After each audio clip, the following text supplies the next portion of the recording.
In the end, all things died. Even stars burned out. And the Sith?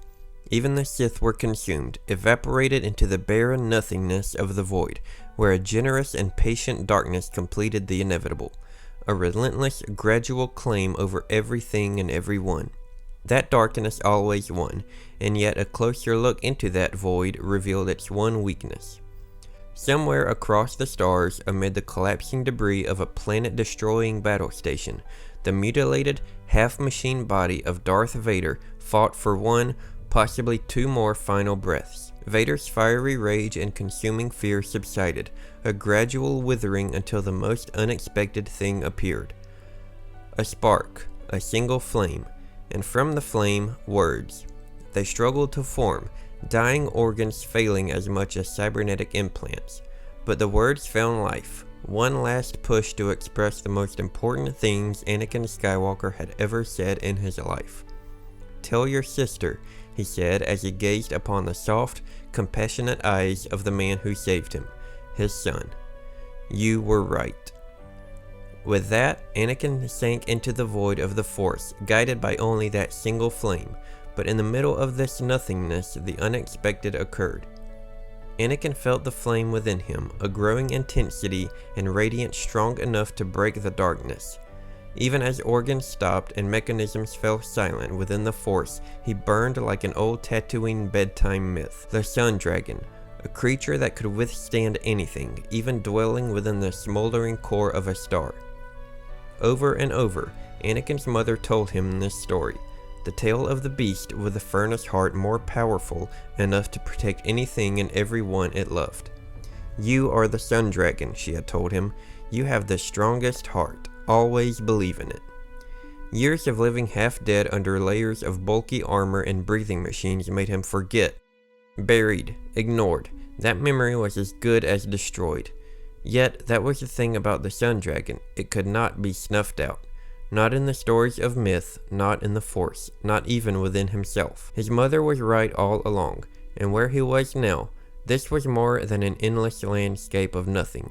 He was where he'd always been, fighting the ocean of the Force, its currents pushing and pulling, his dragon self whipping its tail and flailing its wings. He reached, the Force tugged, he soared, it grabbed, he roared, it silenced him. The more the currents raged around, the more he fought to be stronger than the Force itself. And when everything snapped into place, a connection beyond time, beyond space, beyond worlds.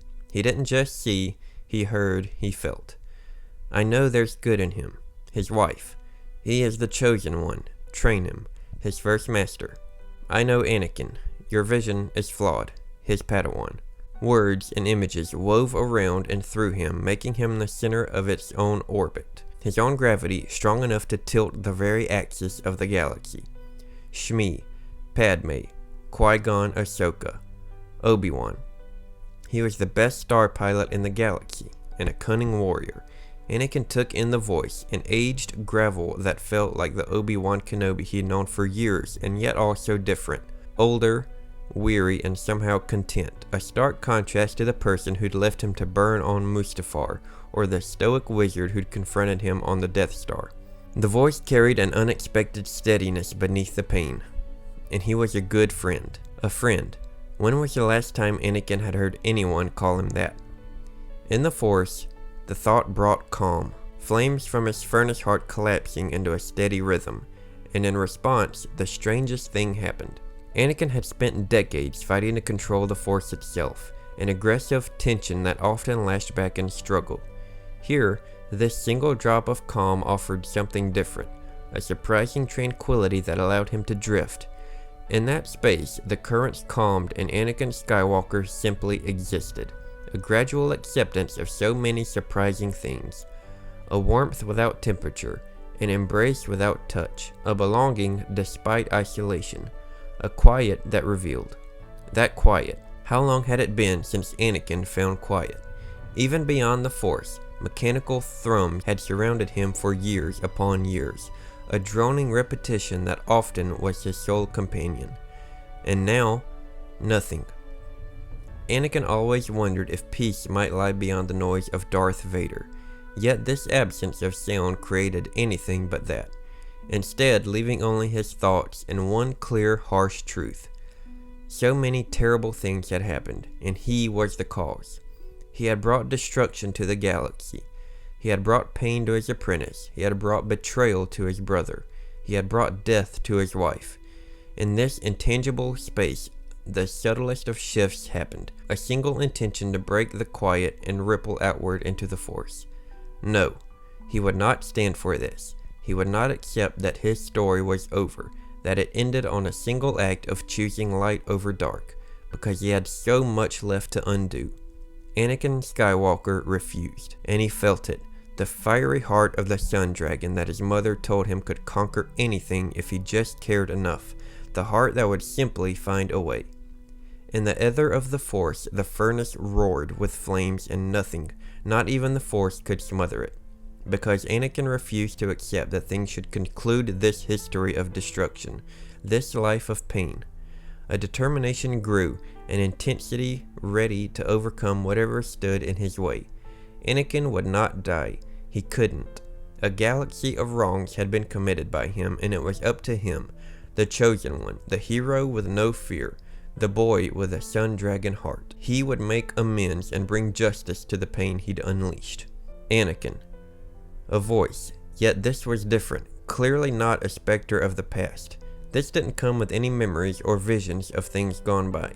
Instead, it was as if the words whispered directly into his ear, as if he wasn't a phantom lost in the oceans of the Force, but whole in body and spirit as he once was, a powerful Jedi Knight, combat ready with a drawn lightsaber and wide stance, staring down dozens of battle droids without a single worry. In fact, this felt just like that, but different, because this came now. Anakin. That voice. Obi-Wan, he said, or perhaps he thought. Somehow he communicated far beyond this plane of existence. The last time he said that name, it came with fury, guilt, arrogance. Now, a plea. Still trying to be the hero, Obi-Wan said, followed by a warm chuckle, one carrying the grace and wisdom of age. There's no HoloNet here to make you a poster boy. I'm not a hero, Anakin said. I've done such terrible things. I have caused suffering across all corners of the galaxy. He felt Mustafar, the fire in his lungs and the burns on his skin, and Obi-Wan's broken face staring down as ash swirled around them. I have failed you, taken from the galaxy, from the Jedi. Back in that moment, Obi-Wan called him a brother, declared his love, and Anakin had only snarled in return, a fury taking over what remained of his body. Obi-Wan, Anakin said quietly, like the two men could have been sharing a quick meal at the Jedi Temple refectory or sitting at an uncomfortably small table on a creaky transport. There's something I never told you. There are many things we keep to ourselves over the course of our lives. Those choices are not the sum of who we are. Always the wisdom, and sometimes Anakin even listened to it. When we buried my mother, he said after a moment, on Tatooine. Suddenly, he was there, collapsing to his knees, the intense dual sun heat on the back of his neck, the grit of the sand between the fingers of his hand. I swore I would be powerful enough to save people, and instead I did the opposite.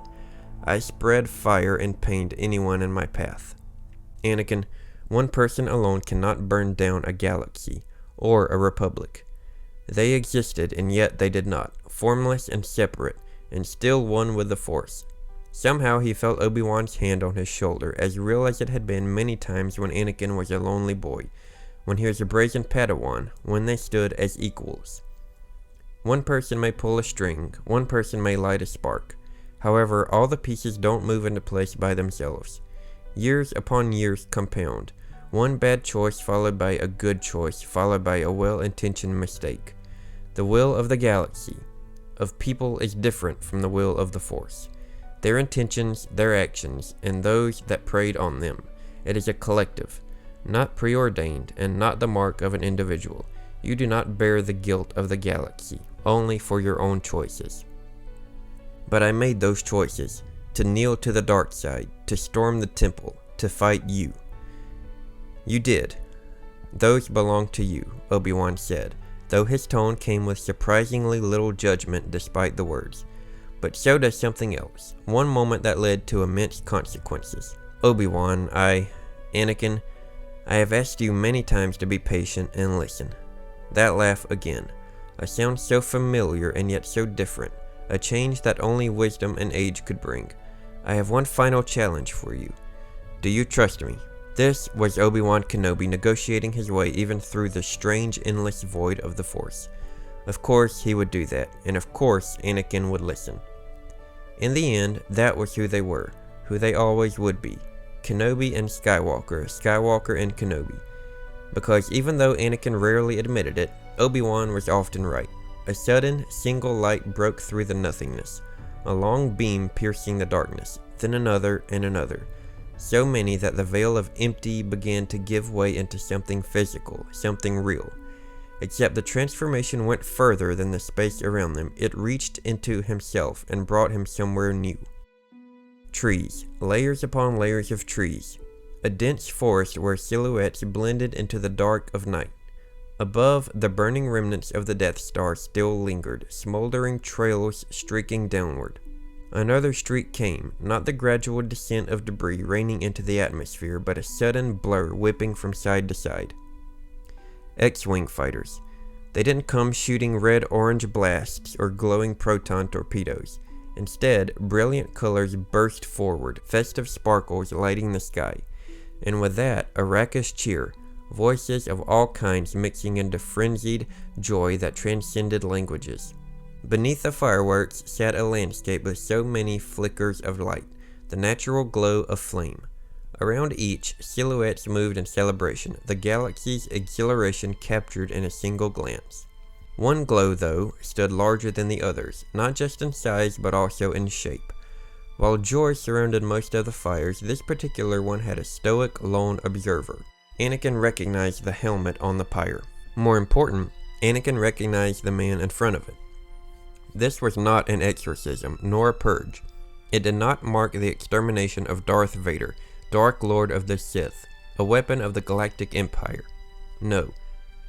This moment was the opposite. Here, Luke Skywalker did the unthinkable. Luke had stared directly into the pain and rage of Anakin Skywalker and somehow managed to see past it all. Now he stood alone, a son offering compassion to his fallen father. When he called out, "You answered," Obi-Wan said. You chose him over the Emperor. You chose empathy over power.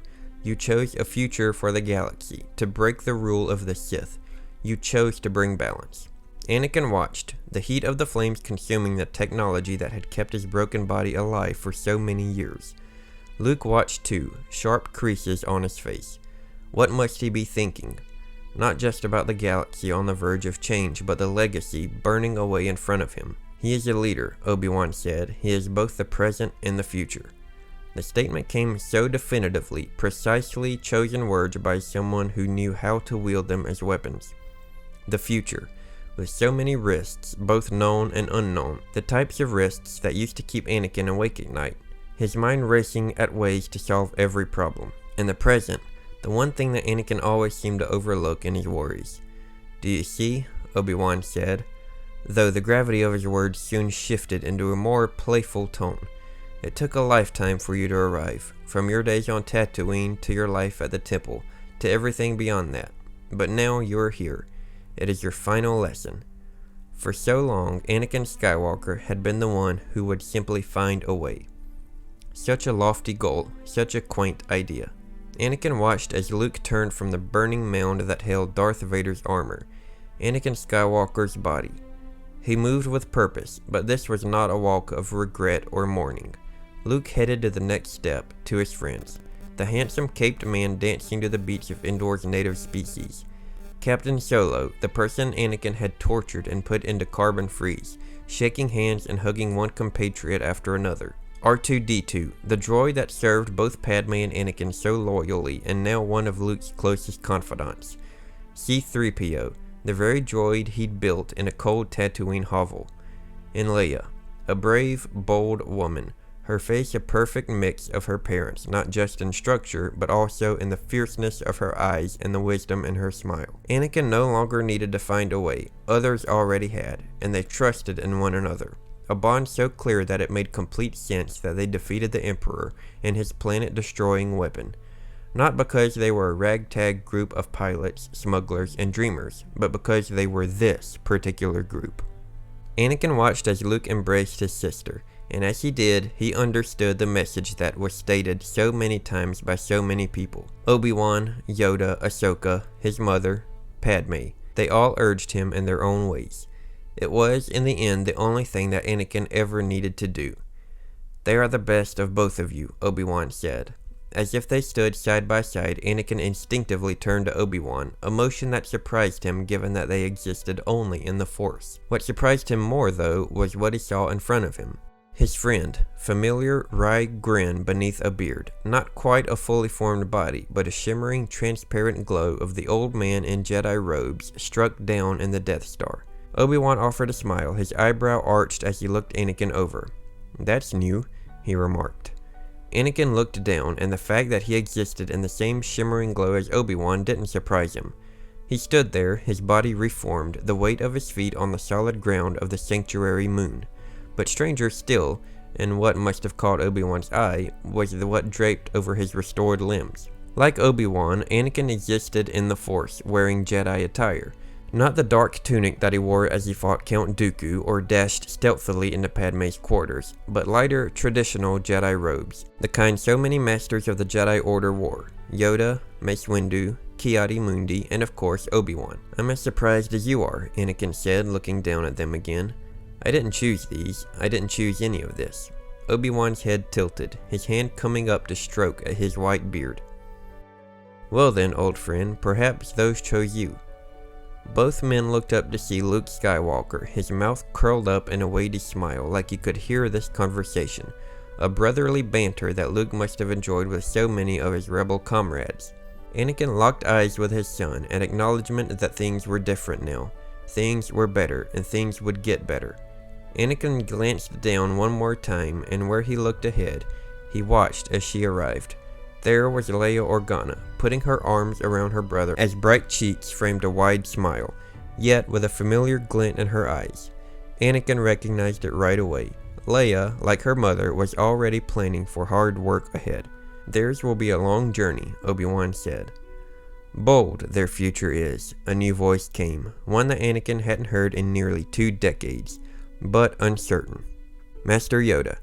Anakin didn't ask how or why. He simply existed in this time and space, letting only a small thought wonder if Qui-Gon Jinn endured here as well. Probably. Qui-Gon was never far from him, he just didn't recognize it until now. Brother and sister walked away, leaving Anakin with his thoughts. A strange and unfamiliar comfort at the very nature of acceptance of all things. "Did he see us?" Anakin asked his former master. Obi-Wan's chin dipped quickly with a nod. "What about her?" "She has taken her first steps. But what she does on her journey, that remains her choice. Leia has many gifts beyond the Force." Anakin felt his heart roar again, a fiery buck that called him to do more, but he tempered it, grounded in his resolve. Luke and Leia, the children of Anakin Skywalker and Padme Amidala, would outlive and grow beyond the legacy of their parents, with strengths and passions balanced by both the experience of the galactic civil war and the support of those closest to them. "I have faith in them," Anakin said finally. As if that phrase unlocked the universe, the Force began to fade from his view, the feel of his corporeal body dissolving into the Force and leaving him with a single realization, an insight for the ages, so simple and yet so profound. At that moment, he chose the only thing he ever needed. It just took one final nudge from Obi-Wan to get there. Finally, Anakin Skywalker let go. This is the short story titled Brotherhood that comes from the book A Certain Point of View, Return of the Jedi, which features a collection of short stories that takes place around this time period. I hope you enjoyed this look into Anakin's journey after his death, and as always, thank you for watching. May the Force be with you.